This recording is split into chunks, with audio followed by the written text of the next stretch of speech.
Alright guys, welcome back to Urge. We are moving on in the subclass series to the School of Illusion, which is subclass. If you're new to the channel, what we're going to do here is we're going to go through each of the abilities of the subclass, and then we're going to rate the RP value, combat value, and then the overall class synergy, how the abilities improve on the base class. Foundation builders. We're also doing a giveaway for the new Eberron book coming out, so if you would like to be entered into that, please comment down below and subscribe to the channel. And if you like our content, of course, give us a thumbs up.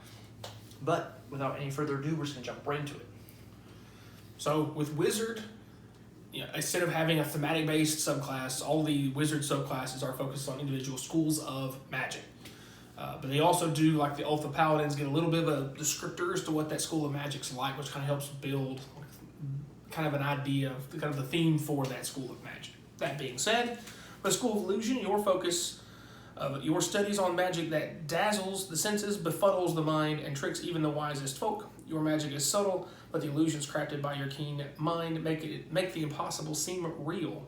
Some illusionists, including many gnome wizards, are benign tricksters who use their spells to entertain. Others more sinister masters of deception, using their illusions to frighten and fool others for their personal gain.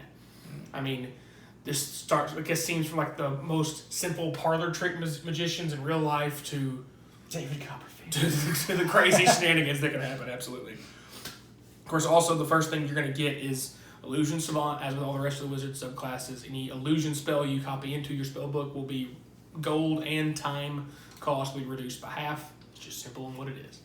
Also, at level 2, you get Improved Minor Illusion. You basically get the Minor Illusion cantrip if you don't already have it. And also, when you cast the cantrip of Minor Illusion, it creates both the sound and image. So not either or, you get to do both. So yes, a little bit better. Yeah, and still a cantrip level up. Right. At level 6, we have Malleable Illusions. So basically, whenever you cast an illusion spell that has a duration of 1 minute or longer, you can use your action to change the nature of the illusion. Of course, you have to be able to see the illusion. So you can't, like, do crazy stuff, like, forever away or whatever. It's a different. So if you get yourself in a good position, you can adjust things. So it's kind of it's almost letting you cast it twice, because you can change it from one image to another or whatever you're doing. You can alter it instead of having to cast it again. So pretty cool. It's kind of like getting a second cast for free almost. Yeah, pretty much. Level 10, you get Illusory Self. This is the lone combat ability, primarily. We'll cover the last one in a minute. So essentially, as a reaction, you can make a almost indistinguishable second duplicate of yourself, which you can then force to step in between you and an attacker and intercept an attack. This is usable once per rest, but the attack automatically misses you. Doesn't impose disadvantage, automatically misses you. And to me, as a wizard, who you and the sorcerers are the big boy glass cans with a d6 hit dice, this is absolutely going to be a life-saving ability. It's simple. It seems like, okay, I mean, whatever. This thing will save your life once every 3 or 4 sessions, maybe more often than that. Because the resident barbarian, paladin, fighter, rogue, monk that's in there gets crit, or it's been a long battle, gets knocked down, or gets hit by somebody that does 40 damage, it's not a crit, and you're looking at your health and it's like 26, you're like, crap. This thing bull rushes you next. And you're like, reaction, buy myself a turn. Hope I can bring this thing down. That's essentially what it's going to do. Even the thing that just stays on you, you're forcing it to miss that attack on you and buy yourself one more round to do something else with this thing in front of you. Simple, but a very effective ability. Last, at level 14, you have your capstone ability of Illusory Reality.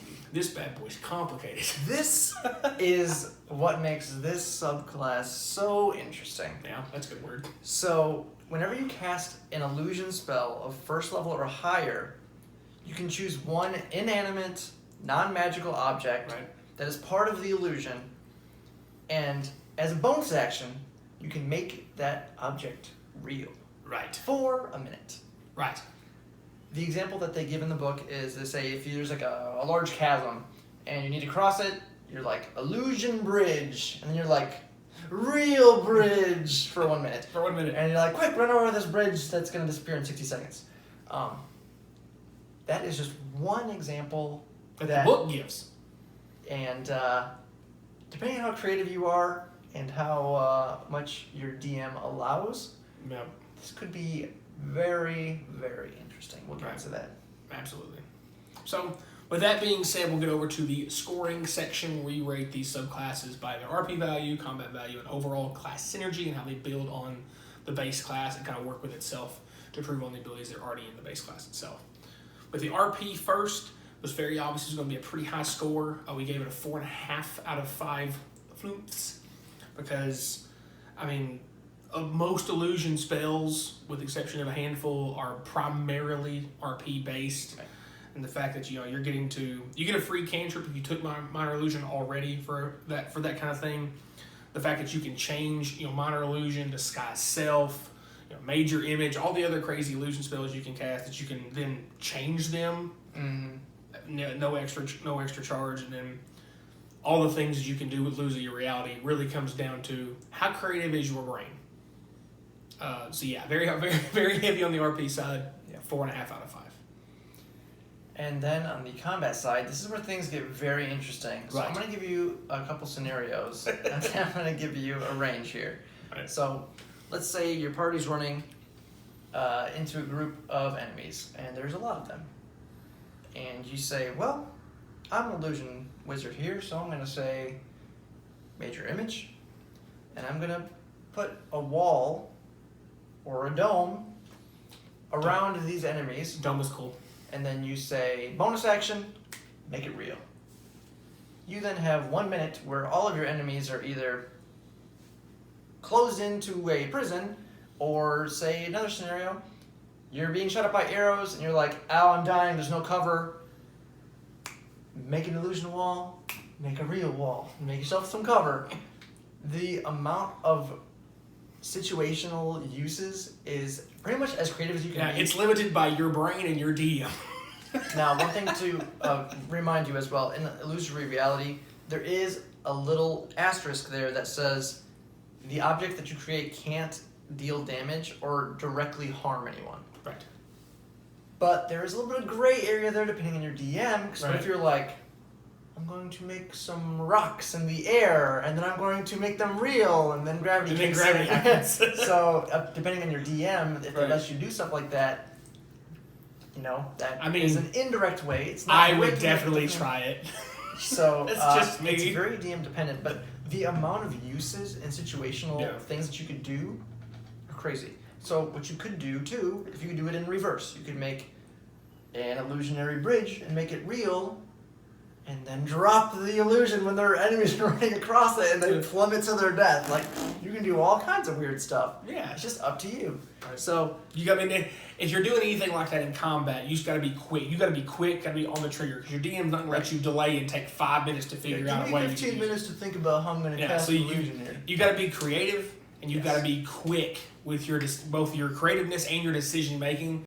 But because of either your own brain limitations or your DM's strict level of strictness, the score can range anywhere, we said, between a 2 or a 5. So we split the middle, went with 3.5 flumps out of the 5, because it could be anywhere between, depending on a lot of scenarios, right? How creative you can be, and how your DM It's lets very you go. dependent on your DM for sure. Sure it is. The last thing we're going to look at here is the overall class synergy. This one gets a little interesting here. Sure.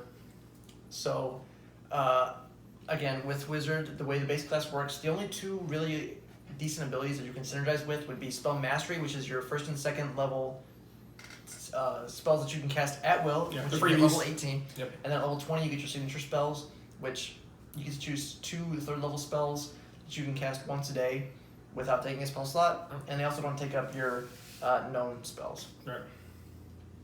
So, with that, a lot of the illusion spells are pretty interesting, definitely RP dependent. One of the better ones would be Disguise Self. Right. Just because you can, with your Malleable illusions, you can change the disguise. Right. So it's pretty good if you're looking for a more RP oriented thing. The thing with this school though is there's not really an ability that resets on cast of illusion spells, so it's not necessarily vital that you take cantrip or at-will spells that are illusion related. Right. Because there are spells like straight up invisibility, which are good, but it doesn't really trigger any of your other abilities. It doesn't give you a spell slot back or health, or there's no other trigger. So it's not as vital as some of the other subclasses to make sure you get those illusions. But that being said, there are some good spells like Disguise Self that could be very useful to be able to cast at will. Sure. That being said, also at level 3, Major Image is pretty good. Yeah. So being able to cast that once a day for free is good because that's going to be one of your major uses for your illusory reality. Right. You're going to take the spell anyway. You're going to know it because of your subclass. Yeah. And another thing to keep in mind as well is if you cast your Major Image at level 6, it lasts until dispelled. Right. So with that, there's the ability to have that spell and then kind of keep it. You can pretty much keep, like we're talking about, this, kind of like a marble with you that you keep, and you can move it within the range or whatever. So you can just make a little thing that you have on you, or keep it with you, depending on your DM if they let you. And then you can make it malleable and then make it real. It's very interesting, and depending on what kind of stuff you create as well, Right. can synergize with your other spells. So because it's very heavily, it's like we were saying too, you could make like all of the enemies put into like a cone with a little hole in it, and you shoot a fireball in there. So put your fingertip in the cone. Hey, and that's pretty good synergy with your spells if you do something like that. So it's very up to your creativity, but we decided to go with a 4 out of 5 thumps for the overall synergy, just because it is very open-ended. It's probably one of the more open-ended classes, subclasses that you can choose. That pretty much wraps up our thoughts for the School of Illusion Wizard subclass. Remember, we have our giveaway coming soon when we hit 1,000 subscribers. So to be entered in that, make sure you comment down below. Let us know what you thought about the video. Hit the bell notification and subscribe so when our new videos come out. And if you enjoyed the video, make sure you hit that thumbs up. Yes. And as always, guys, thanks for watching.